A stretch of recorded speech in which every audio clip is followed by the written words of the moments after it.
Hi all, అందరికీ నమస్కారం అండి. ఈరోజైతే నేను ఈ వీడియోలో మీకు మనకి వెజ్లో కూడా కంప్లీట్ ప్రోటీన్స్ ఉన్నాయి కదా, అవేమో చెప్పాలనుకుంటున్నాను. ఫస్ట్ వచ్చేసి మన మిల్క్ ప్రొడక్ట్స్ అండి. పాలు, పన్నీరు, చీజు, పెరుగు ఇవన్నీ కూడా కంప్లీట్ ప్రోటీన్సేనండి. ఇంకా అవి కాకుండా మనకి గింజల్లో వచ్చేసరికి సోయా బీన్స్ అంటే ఇవి ఉన్నాయి కదా, బొబ్బర్లు, అవి కంప్లీట్ ప్రోటీన్ అండి. నెక్స్ట్ వచ్చేసి చియా సీడ్స్ ఉన్నాయి కదా, అవి కూడా కంప్లీట్ ప్రోటీన్. తోటకూర విత్తనాలు ఇవన్నీ కూడా కంప్లీట్ ప్రోటీన్ అనమాట. ఇవి కాకుండా ఇంకా ఉన్నాయి, నేను అవి మనం వాడుకలో పెద్దగా వాడం కాబట్టి అవన్నీ నేను మెన్షన్ చేయట్లేదు.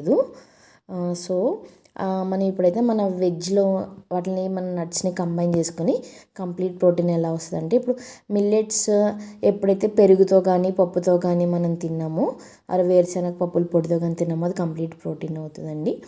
అలాగే మన బియ్యం కూడా మన దోశలకి ఇడ్లీకి వేసుకుంటాం కదా, మన మినప్పప్పుతో ఎప్పుడైతే కలుస్తుందో అప్పుడు కూడా కంప్లీట్ ప్రోటీన్ అవుతుందండి. సో ఇలా చాలా రకాలు ఉన్నాయండి. ఇవన్నీ కూడా నేను ఐటమ్స్ వండి చూపించి అందులో మెన్షన్ చేస్తాను. వీటిలో ఇవైతే కొన్ని ఎగ్జాంపుల్స్ అండి. థ్యాంక్ యూ అండి. Thank you for watching.